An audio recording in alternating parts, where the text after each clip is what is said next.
casement sashes, okay? And it's a double set. It's like little itty bitty tiny French doors. And in any kind of a French door assembly like that, you've always got one that's fixed and then one that's active. If this one's fixed, then that one's active, right? And so we have to create that same experience with the casements. And so the client said we get to pick, because in this particular case they don't care which one's active, and so we're going to make this one the active, and this one's going to overlap on top of that one. How do you do it? Okay, and I guess that's what this video is going to be about, is what goes into making that happen. So I started off already, I just kind of drew a line right here to represent what the sashes would be, okay?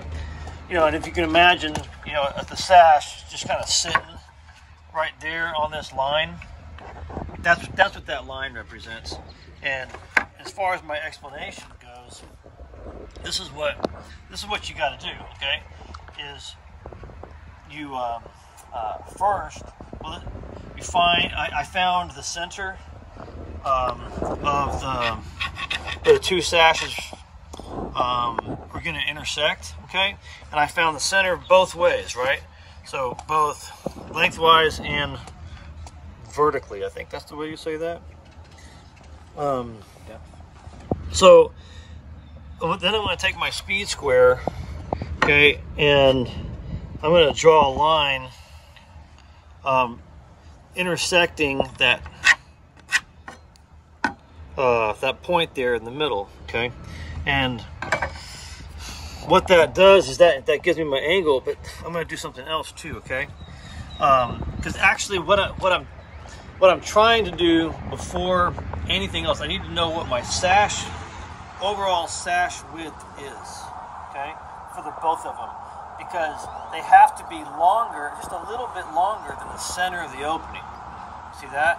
And then you have to fold them together. And that's what this is. You see this? These guys are overlapping. I think it's about, it's close to a half of an inch, maybe 3/8. I can't remember exactly what the overlap is, and that's all a little variable. So what you do is, I mean, you kind of cut one at one angle and the other at the other angle, and you know, they're close against each other, but we're going to create these folds. Anyway, look what I'm going to do here. I'm going to take my tape, okay, and I'm going to come over 1/8 of an inch on this side of the line. I just picked a random number, and 1/8 of an inch on that side of the line. See that? Okay. And then take my speed square and I put that there. My speed square, put that there. Okay. And what that does is that gives me,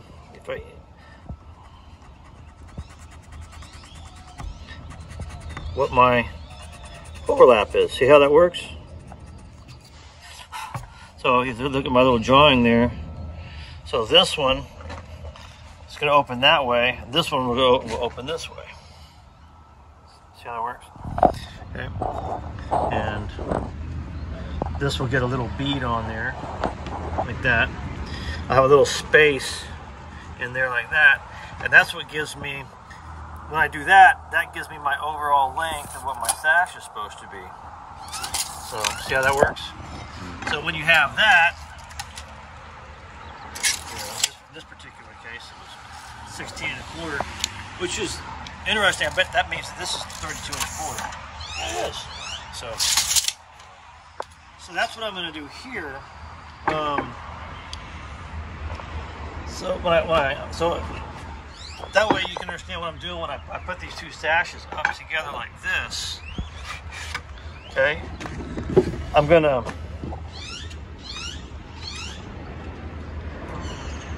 put them like that. And if I want this one to swing out first,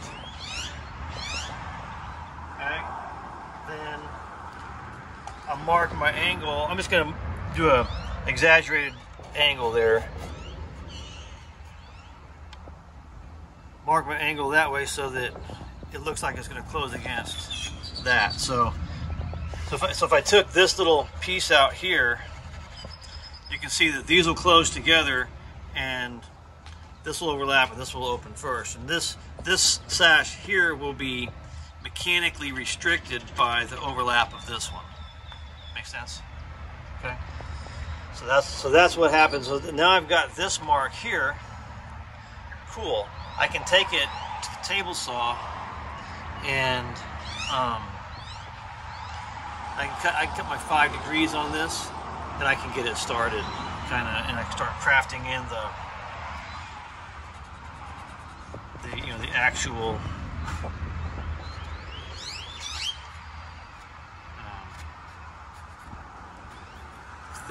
overlap. It'll look something like that, and I'll end up putting a little bead there and a little bead there.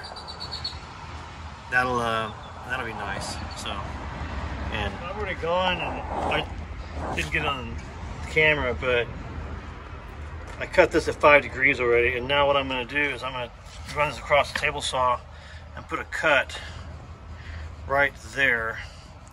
Oh, I'm going to say about, what, 3/4 deep maybe. So I'm going to count for putting a weather stripping in there. Actually, that looks like a half. So I'm going to start off at a half and see what that looks like.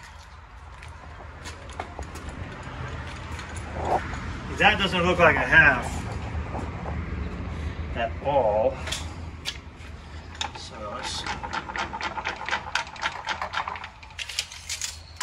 That half? 7/16.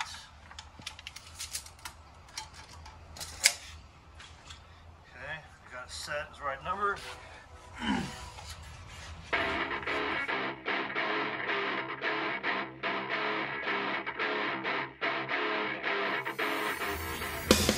I used my little sketch to tell me which side to cut, so I put my little bead side, and this bead side was against the fence on both passes, that sash and this sash.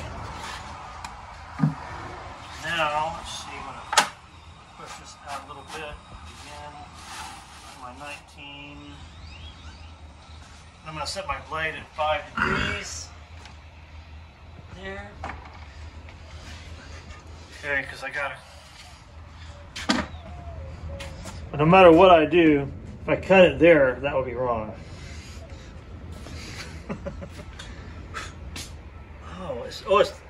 I'm using the wrong 19. That's good. So, what if I use this 19? Oh, that's better. So here, what I'm going to do first, though, let me get my blade up to the proper height. Okay, so touching my blade. Awesome. This is a very scientific way of doing this, all right? So touch my blade with the piece of work, and then I touch the fence to my piece of work, all right? I see where that is. That says 19 and an 8. So, lift it off. I'm going to move it over to 19. And then, cross your fingers.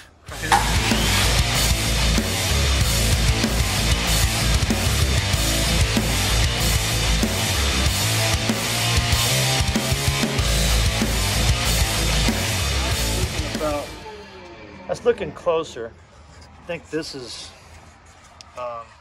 it feels too deep, but we'll adjust it a little bit as we go. All right. See how that fits in there? So here, that's the beauty of the through tenon too that you were asking about. So why this gets a through tenon and the other sashes don't? Yeah. Is that otherwise you'd have a hole there. Okay, so look at this guy.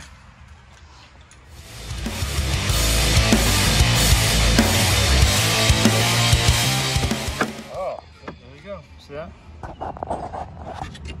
They overlap nicely. See, and this one goes like this. And Well, put it back on the hinge. There you go, see?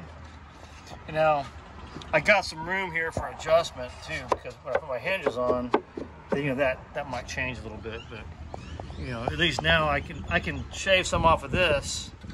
I can shave some off this if I need to, and anyway, that's how you get that. And then the last thing I'll do is I'll take my I got a little router, and I'll put a little beaded edge right there, and that'll be a real nice addition. And hopefully I don't screw that up. We decided to forego hinging this one because I looked at my 3-inch gargantuan hinges that I got, and I just don't think that a 3-inch hinge is going to be appropriate because they're almost going to be right on top of each other. So I'm going to rethink and probably get a 2.5 or a 2-inch. This would be a little bit more appropriate for this.